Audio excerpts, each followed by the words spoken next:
행복한 안식일입니다. 오늘은 틈이라는 주제로 함께 말씀을 나누려고 합니다. 한 이야기를 들려드리면서 오늘 설교를 시작하려고 합니다.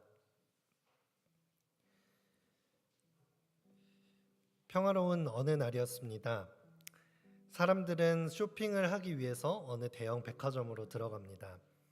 그 백화점은 당시 서울 최대 규모의 쇼핑센터로 외부는 물론 실내까지 화려한 건물이었습니다.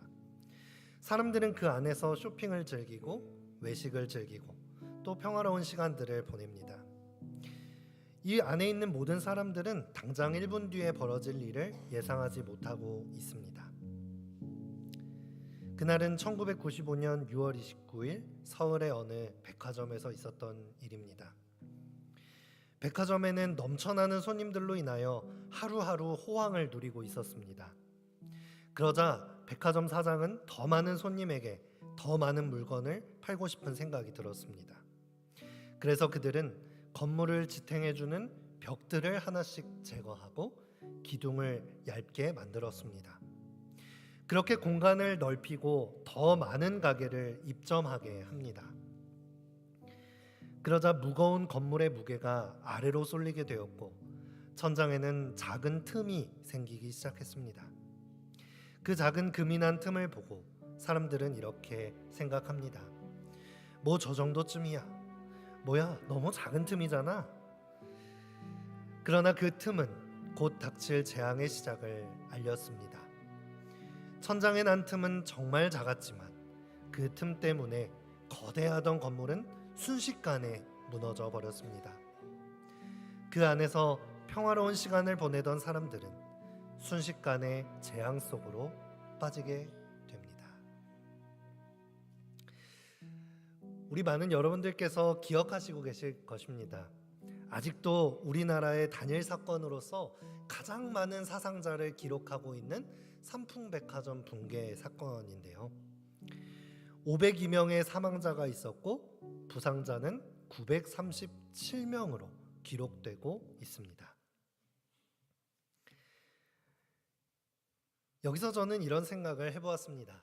만약 애초에 백화점의 관계자들이 욕심을 내지 않았더라면, 그래서 무리하게 벽들을 치우지 않고 공간을 넓히지 않았더라면 어떻게 됐을까? 아니, 더 나아가서 만약에 그 작은 틈을 발견하였을 때에 문제의식을 느꼈더라면, 붕괴 전의 전조 증상들을 대수롭게 넘기지 않았더라면 이렇게 안타까운 참사를 막을 수 있지 않았을까 하는 생각을 하게 되었습니다. 여러분, 오늘 말씀의 시작을 조금은 무거운 이야기로 시작하게 됨을 죄송하게 생각합니다. 하지만 오늘 함께 생각해 볼 이 주제에 대해서 다시 한번 진지하게 생각해 보셨으면 하는 마음에 이 사고의 이야기를 가져오게 되었습니다. 여러분, 틈이 무엇입니까? 사전을 찾아보니까 물체와 물체 사이에 벌어져 있는 작은 공간이라는 뜻을 가지고 있습니다. 더불어서 어떤 공간적인 의미를 넘어서서 어떠한 시간이나 관계 사이에 벌어진 사이를 뜻하기도 한다라고 정의 내리고 있습니다. 원래는 하나로 합쳐져 있어야 할 것이 떨어져 있는 상태. 그래서 사이에 공간이 벌어진 것이죠. 틈이 벌어진 것입니다. 틈은 얼핏 보면 정말 아무것도 아닌 것처럼 여겨질 수 있습니다. 에이, 뭐 이 정도 틈 정도야. 이렇게 우리가 생각하고 넘길 수 있는 것이 바로 틈입니다. 하지만 여러분, 아무것도 아닌 틈에서부터 거대한 건물도 무너질 수 있다는 것을 우리는 보는 것이죠. 이 틈으로 인하여 모든 것이 시작될 수도 있고 끝날 수도 있는 단초가 되는 것입니다. 그런데 여러분, 이 틈은 비단 건물에 대한 이야기만은 아닙니다. 우리의 삶에 대한 이야기가 될 수도 있고요, 신앙에 대한 이야기가 될 수도 있습니다. 우리 성도 여러분들은 어떤 습관들을 가지고 계시나요? 우리의 삶을 때로는 부정적인 방향으로 이끌어가는 많은 습관들이 있으리라 생각됩니다. 일할 때 자꾸만 지각을 하는 습관이나 어떤 일을 제 시간에 하지 못하고 자꾸만 뒤로 미루는 습관을 가지고 있을 수도 있고요. 아무 의미 없이 스마트폰을 자꾸만 들여다보면서 유튜브나 SNS를 들여다보는 습관이 있을 수도 있습니다. 우리의 식습관은 어떤가요? 우리를 건강하게 할 식습관을 가지고 계십니까? 그만 멈춰야 할 때를 모르고 배부르게 아주 과식을 하는 식습관을 가지기도 하고, 습관적으로 카페인이나 알코올에 의존하는 그런 식습관을 가지기도 합니다. 우리의 건강을 이루는 습관은 어떻습니까? 꾸부정하게 앉거나 거북목을 하고 있는 그런 자세를 가지고 있다면, 또 나의 걸음걸이가 잘못된 자세를 가지고 있다면 머지않아 그것이 반복되어서 우리의 건강을 무너뜨리게 될 것입니다. 우리의 삶에 찾아오는 실패나 혹은 큰 질병은 그것을 되돌아봤을 때에 한순간에 찾아나기보다는 작은 부정적인 선택들이나 작은 습관들이 모여서 그것들을 이루었다라고 생각할 수 있습니다. 이것을 거꾸로 뒤집어 본다면 어떨까요? 우리가 작은 실패, 작은 습관들이 모여서 실패를 이뤘듯 우리가 성공에 이르기 위해서는 어떠한 큰 변화를 계획하기보다는 내가 가진 작은 습관과 작은 선택들을 돌아보고 그것들을 점검했을 때에 결국 그 작은 반복된 노력들이 모여서 큰 성공에 이를 수 있다라는 결론도 맺을 수 있지 않겠습니까? 영감의 글에서도 우리에게 이렇게 권면하고 있는데요. 실문교훈 356페이지입니다. 이 글귀를 함께 읽어보겠습니다. 시작. 행동이 반복되면 습관이 되고 습관은 풍성을 이루게 되어 그 품성으로 말미암아 우리의 현세적인 또는 영원한 운명이 결정된다. 우리의 습관이 우리의 품성을 이루고 품성은 우리의 운명을 결정짓는다라고 말하고 있습니다. 여러분, 우리에게 있는 안 좋은 습관들은 우리는 이미 알고 있습니다. 사실 그것을 고치기 어려우니까 습관이라 부르고 버릇이라 부르겠죠. 하지만 여러분, 그 습관들이 우리의 삶을 갉아먹는, 우리의 운명을 갉아먹는 틈이 되지 않기를 바랍니다. 여러분, 2024년을 마무리해 가고 있는 이 연말에 내가 가진 잘못된 습관을 돌아보고 다시 한번 고치기로 결심하기에 얼마나 좋은 때입니까? 우리 연말을 맞이하면서 또 오늘 이 안식일, 이 말씀의 시간을 통해서 나의 고치기 어려운 습관들을 하나님 앞에 내려놓으시고 그것들을 고쳐나갈 수 있게 되시기를 간절히 바라겠습니다. 여러분, 우리들의 인간관계는 어떤가요? 요즘 방송을 보면 참 많은 가정 문제들을 다루고 있다는 것을 보게 됩니다.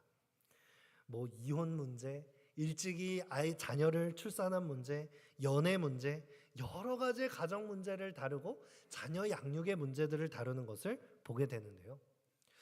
이 이야기들을 잠시라도 살펴보자면 정말 이루 말할 수 없는 정말 가슴 아픈 이야기들이 각 가정에 얼마나 많은가라는 것을 보게 되죠.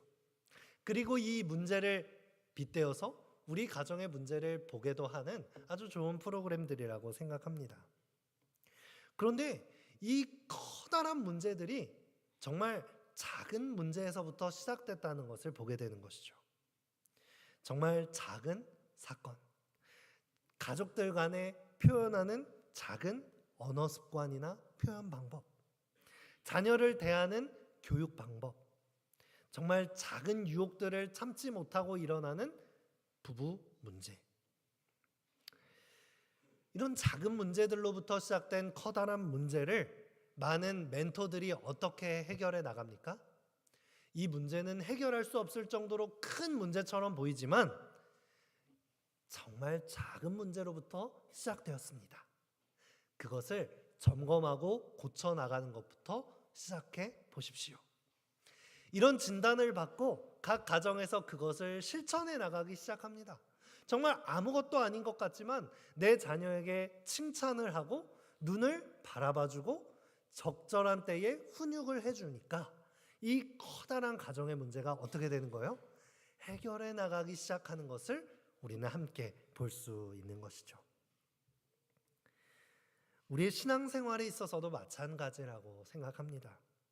성경 말씀 에베소서 4장 27절의 말씀에서는 이렇게 우리에게 권면하고 있습니다. 마귀에게 틈을 주지 말라. 여러분, 사단 마귀에게 틈을 주지 말라는 것입니다. 큰 범죄나 죄를 저지른 것을 경계하는 것이 아니라 하나님과 나 사이를 멀게 만드는 그 틈을 경계하라라고 우리에게 경고의 말씀을 보내고 있습니다. 바로 이것이 오늘 우리가 깊이 생각해 보아야 할 주제인 것입니다. 우리가 방금 읽었던 에베소서 4장의 초반부에는 하나님과 우리 사이의 관계를 이렇게 말하고 있습니다. 우리 이 말씀은 함께 읽어보기를 원합니다. 함께 읽겠습니다. 시작. 너희가 평안에 매는 줄로 성령이 하나 되게 하신 것을 힘써 지키라. 몸이 하나요 성령도 한 분이시니 이와 같이 너희가 부르심의 한 소망 안에서 부르심을 받았느니라. 아멘. 하나님과 우리 사이가 어떻다고 말하고 있습니까? 성부와 성자 성령이 하나이신 것처럼, 오늘 교과 퀴즈에도 나왔죠? 삼위일체 하나님께서 인격적인 관계를 맺고 계신 것처럼 우리와 하나의 관계를 맺고 계시다는 것을 말하고 있습니다. 우리를 하나님과 무슨 줄로 묶고 있다고 말하고 있어요? 평화의 줄로 우리를 묶고 있다라고 말하고 있습니다. 이 평화의 줄이 끊어질 수 있겠습니까? 끊어질 수 없는 것이죠. 하나님께서 하나님과 우리의 사이를 단단하게 평화의 줄로 묶고 계신 것을 우리는 볼 수 있는 것입니다. 또 성경 말씀은 말합니다. 몸이 하나인 것처럼 우리는 하나이다 라고 말하고 있습니다. 하나님께서 우리가 하나가 되기를 원하십니다. 아멘이십니까? 우리가 하나 된다는 것은 어떤 것입니까? 우리가 로봇처럼 똑같이 한 모습이 되어서 하나의 모습으로 앉아있으면 그것이 하나가 되는 것인가요? 아닙니다. 하나님 안에서 하나가 되는 것은 몸이 하나인 것처럼 하나가 되어라 라고 말하는 것이죠. 우리 교회에 정말 많은 성도님들이 이렇게 모여 계십니다. 그런데 우리 모두가 이 아래에 있는 사진처럼 로봇처럼 똑같은 모습을 하고 앉아있다면 그것은 좋은 교회일까요? 아닐 것입니다. 우리 모두는 각기 다른 개성을 가지고 있습니다.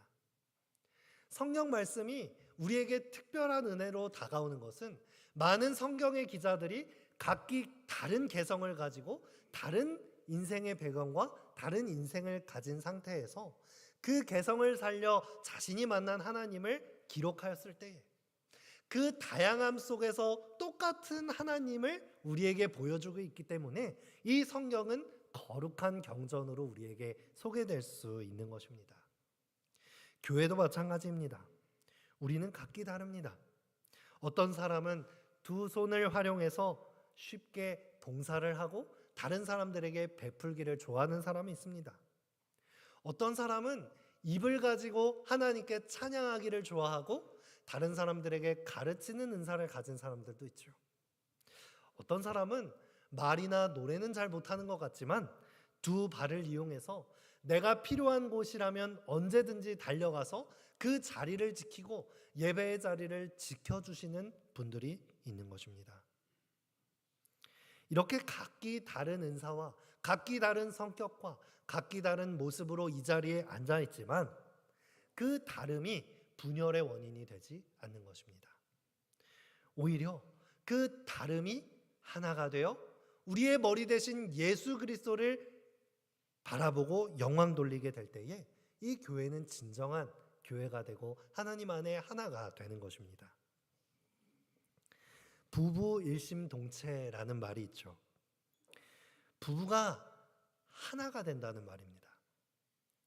부부가 하나가 되었다라고 말하는 것은 둘이 똑같은 행동을 할 때 그렇게 말합니까? 저는 아니라고 생각합니다. 오히려 서로 사랑하기 때문에 서로를 있는 모습 그대로 바라봐주고 믿어주고 응원해줄 때 서로를 완전히 믿어주는 믿음 가운데 서로가 완전히 자유롭게 행동할 수 있는 것이죠. 서로를 완전히 믿는 믿음 안에 얻는 자유가 이 부부를 일심동체로 만들어주는 것이라고 할 수 있습니다. 반대로 이 부부가 서로 나의 모습과 똑같이 만들기 위해 당신 왜 그래? 당신 왜 나처럼 생각하지 않고 나처럼 행동하지 않아? 배우자를 강제하고 구속하려고 하면 그것은 오히려 관계가 갈라지는 것이죠. 신명기 10장 13절을 보시면 하나님께서는 우리에게 명령과 규례를 주셨습니다. 그런데 여러분, 하나님께서 우리에게 명령과 규례를 주신 목적은 무엇입니까? 바로 행복입니다. 우리는 때로 하나님께서 우리와 규례와 법도를 주신 것이 우리를 똑같은 모습으로 만들기 위해 주셨다. 우리를 똑같은 행동을 하기 위해, 똑같은 선택을 하기 위해 구속하고 계시다라는 생각을 할 때가 있습니다. 하지만 그렇습니까? 아닙니다. 하나님이 우리에게 법도와 명령과 말씀을 주신 것은 그 말씀의 기준 안에서 행복하라고 주신 것입니다.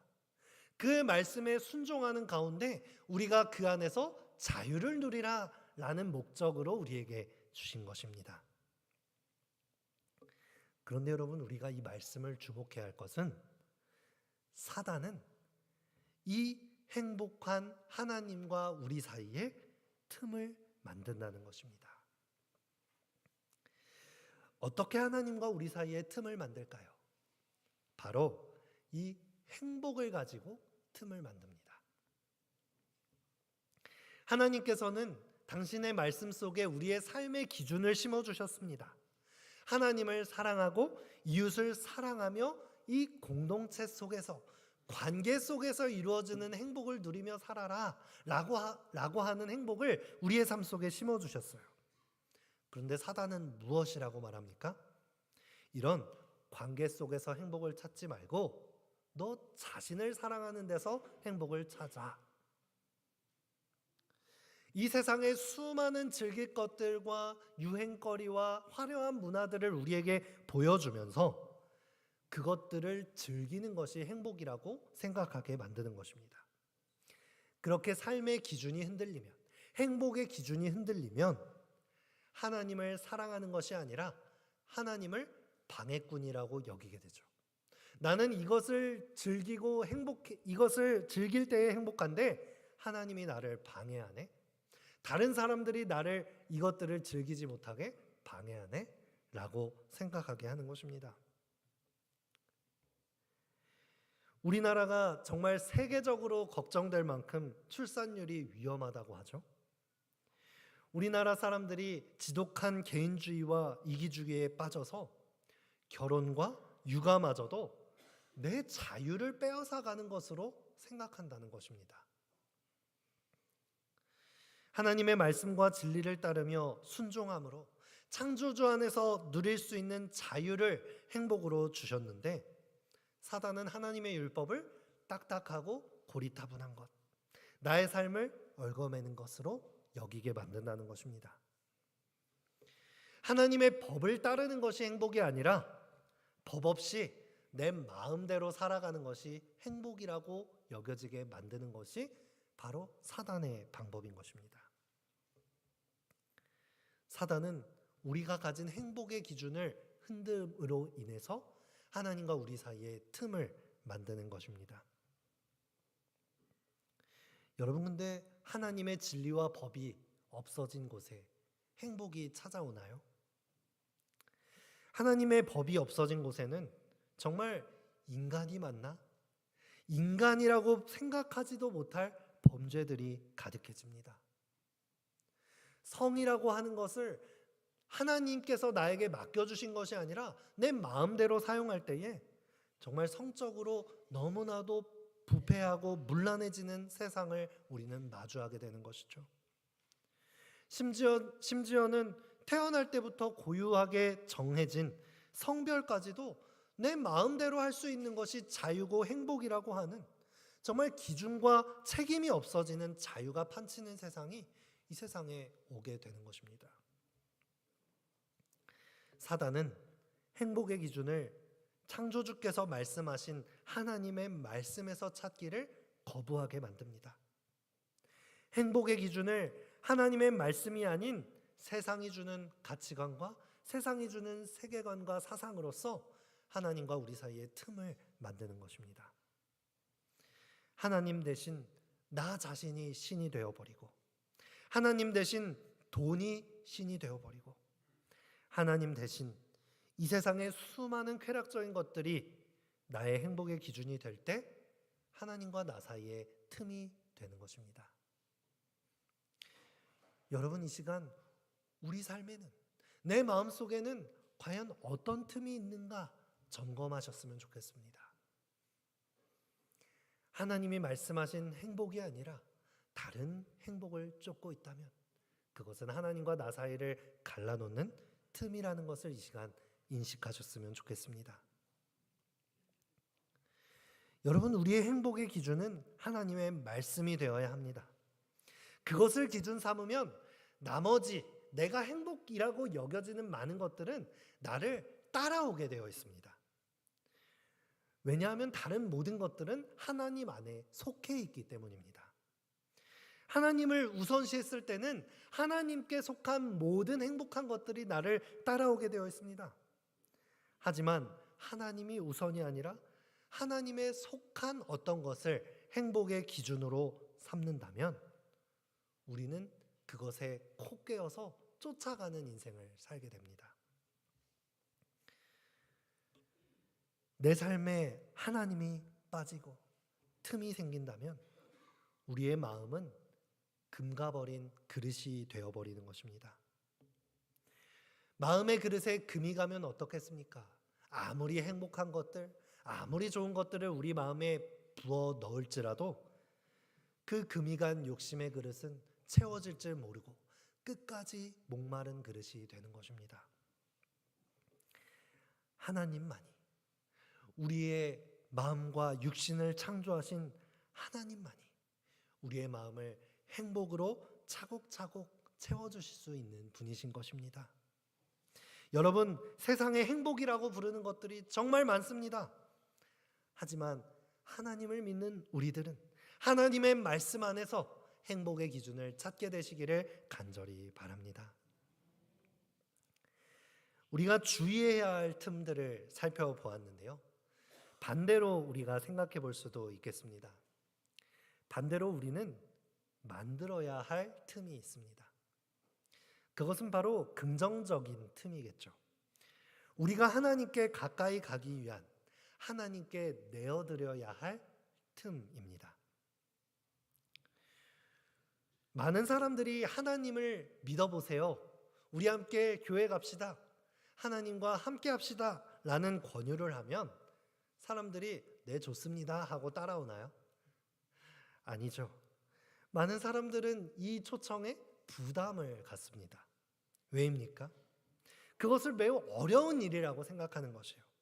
매일같이 뭔가 예배드려야 할 것 같고, 매일 3-4시간씩은 기도를 해야 할 것 같고, 매일 성경을 읽고 1년에 성경 1독쯤은 해야 할 것 같은 많은 의무들을 가지게 된다고 생각하는 것입니다.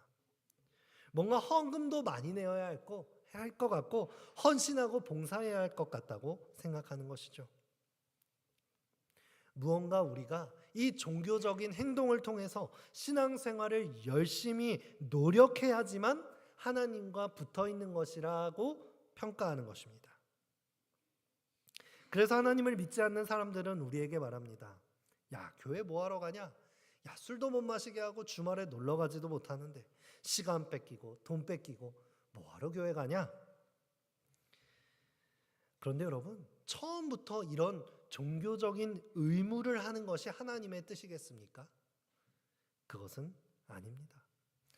하나님께서 원하시는 것은 하나님과 나 사이에 작은 틈을 원하시는 것입니다. 작은 관계의 시작을 원하시는 것입니다. 만약 한 두 남녀가 가까워지려면 어떻게 하나요? 갑자기 서로를 막 사랑한다고 고백할 수 있나요? 그럴 수 없겠죠.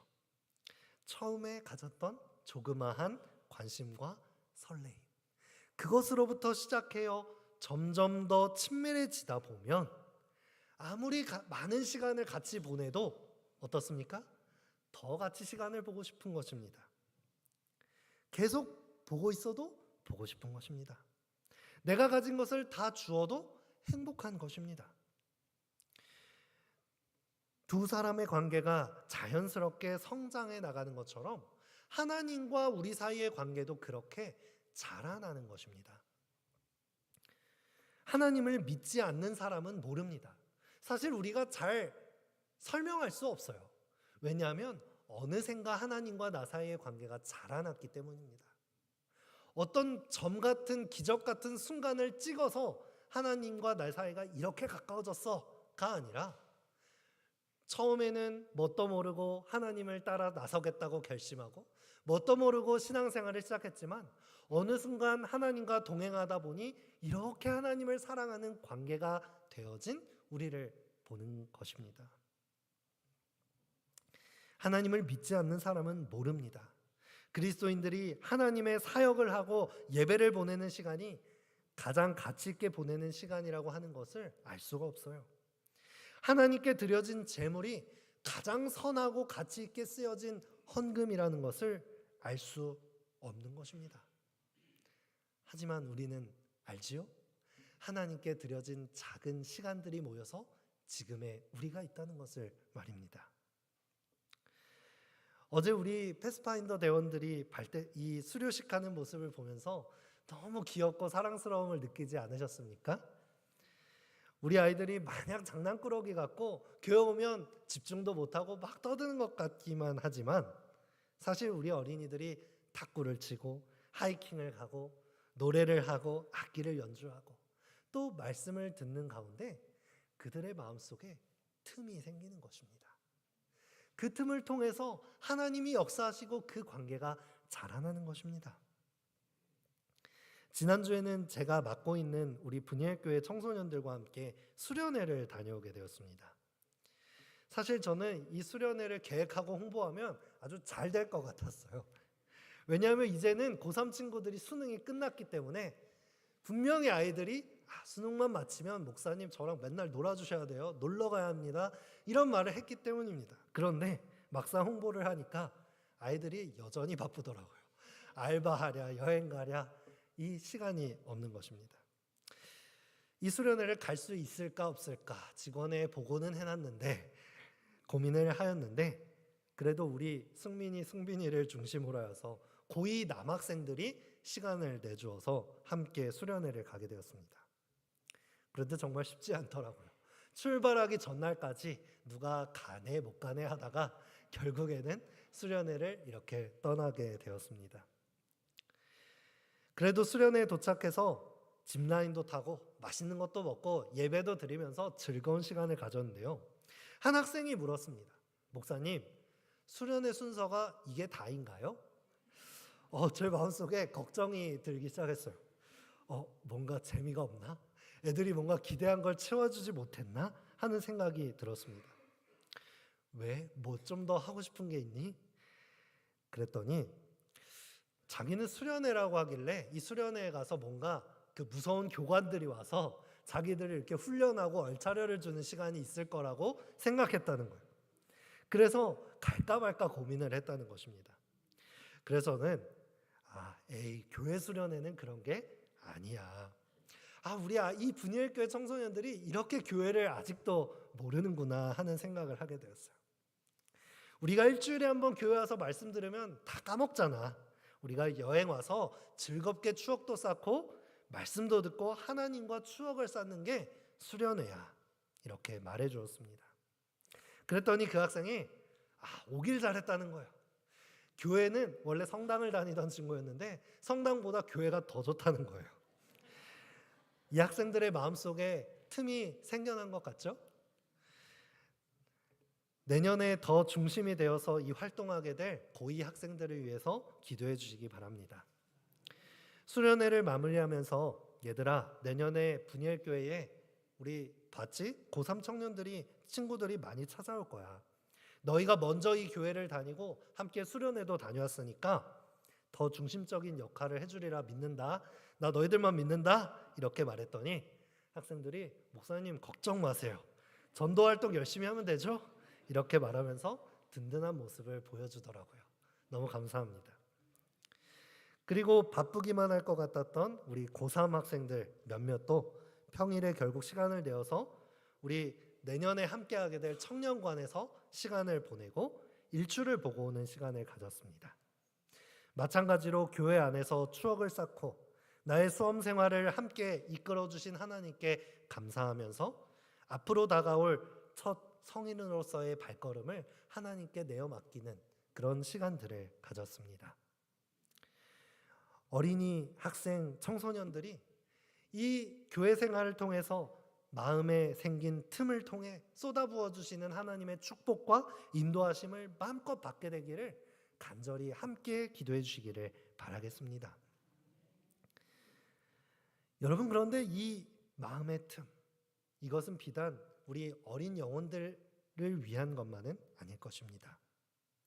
우리도 가장 먼저 시작할 것은 바로 하나님께 틈을 내어드리는 것입니다. 1년을 돌아봤을 때에 하나님께 내어드린 시간이 얼마나 되십니까? 내 생각과 내 계획으로 가득 찬 시간만 보내시지는 않았습니까? 1년 동안 들여진 내가 사용한 돈을 살펴보시기 바랍니다. 하나님께 드려진 돈이 얼마나 되겠습니까? 하나님께 드려진 시간과 재정을 돌아보면 우리는 하나님 앞에 거짓말할 수 없는 것입니다. 우리는 내가 어떤 계획을 세우고 실천하기 전에 기도로서 하나님께 구하는 기도의 틈을 마련해야 하는 것입니다. 성경 말씀을 펴므로써 세상의 어떤 가치관보다 하나님의 뜻을 내 삶의 기준으로 삼겠다고 하는 말씀의 틈을 하나님 앞에 드려야 하는 것입니다. 우리의 작은 결심으로 시작한 기도의 시간과 말씀의 시간, 그것이 아무것도 아닌 것 같지만 그 틈을 통하여 하나님의 놀라우신 축복과 계획이 우리에게 쏟아져 내린다는 것입니다. 성경 말씀 마가복음 1장 9절에서 11절 말씀을 읽겠습니다. 그때에 예수께서 갈릴리 나사렛으로부터 와서 요단강에서 요한에게 침례를 받으시고 곧 물에서 올라오실새 하늘이 갈라짐과 성령이 비둘기같이 자기에게 내려오심을 보시더니 하늘로부터 소리가 나기를 너는 내 사랑하는 아들이라 내가 너를 기뻐하노라 하시니라.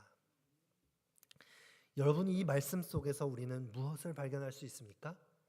예수 그리스도가 이 땅에 오셔서 침례를 받으심으로 말미암아 하늘에 생긴, 하늘에 갈라진 틈을 보게 되는 것이죠.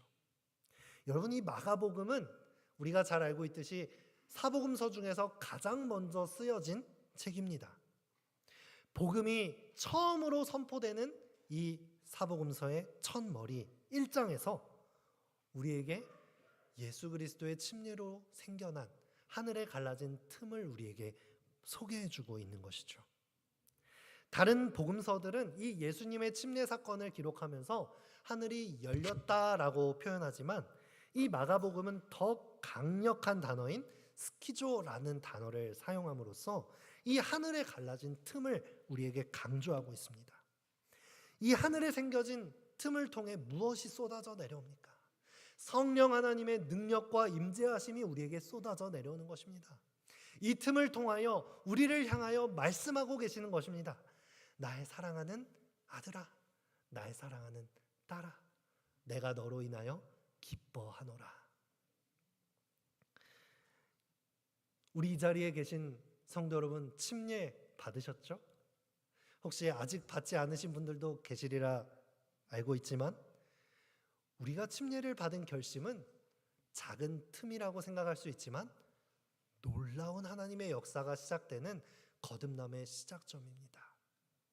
우리 이 자리에 침례를 받고 앉아있는 어린 영혼들이 계시다면 내가 결심했던 그 순간이 결코 작은 순간이었다라고 생각하지 마시기 바랍니다. 그 결심의 순간을 통해서 하나님의 축복이 폭포수처럼 쏟아져 내려오고 있는 것입니다. 예수님께서는 죄로 인해 하나님과 우리의 사이에 갈라진 틈을 메우기 위해서 이 땅에 오셨습니다. 우리의 죄로 인해 생겨진 죄의 틈을 예수 그리스도께서는 십자가로 메우시는 것입니다. 그리고 하나님과 우리 사이에 그 틈을 갈라 만드셨습니다. 우리의 삶에 성령의 도우심이 쏟아져 내려올 수 있도록 한 것입니다. 우리는 예수 그리스도의 이 사역을 통해서 우리의 삶 속에도 메워야 할 틈과 또 만들어야 할 틈이 있다는 것을 배울 수 있는 것입니다. 시대의 소망에서는 이 틈을 이렇게 우리에게 설명해 주고 있습니다. 죄를 통하여 이 지구는 하늘과 분리되고 하늘과의 교통이 끊어졌다. 그러나 예수께서 이것을 다시 영광의 세계와 연결시키셨다. 하늘의 열린 문에서부터 쏟아져 나와 구주의 머리에 비친 그 빛은 우리가 시험을 저항하기 위해 도움을 간구할 때에 우리에게도 임할 것이다. 예수에게 말씀하신 그 음성은 또한 모든 믿는 자에게 이는 내 사랑하는 아들이요 내 기뻐하는 자라고 말씀하신다. 우리 구주께서는 가장 죄 많고 가장 궁핍하고 가장 압제받고 멸시당하는 자라도 하늘 아버지께로 나아갈 수 있도록 길을 열어 놓으셨다. 아멘이시지 않습니까? 예수님의 생명값으로 만들어 놓은 이 틈과 이 길을 우리 함께 걸어 나가시지 않겠습니까? 하늘로부터 내려오는 이 빛과 축복을 마음껏 누릴 수 있는 우리들이 되면 좋겠습니다. 마지막으로 한 이야기를 들려드리며 말씀을 줄이려 합니다. 하와이에 있는 와이메아 강에서는 11월부터 2월 겨울철이 됐을 때 한 풍습이 있다고 합니다. 리버 브레이크라고 하는 일을 하는데요. 비가 많이 와서 계곡과 강으로 흘러들어서 바닷가까지 이 물이 고이게 되는데 높은 파도로 인해서 생긴 모래들로 인해서 강물이 바다로 내려가지 못하고 냄새나는 습지가 생기게 된다고 합니다. 그래서 사람들은 그 물을 바다로 흘러 들어갈 수 있도록 하는 것입니다. 사람들이 하는 일은 간단합니다.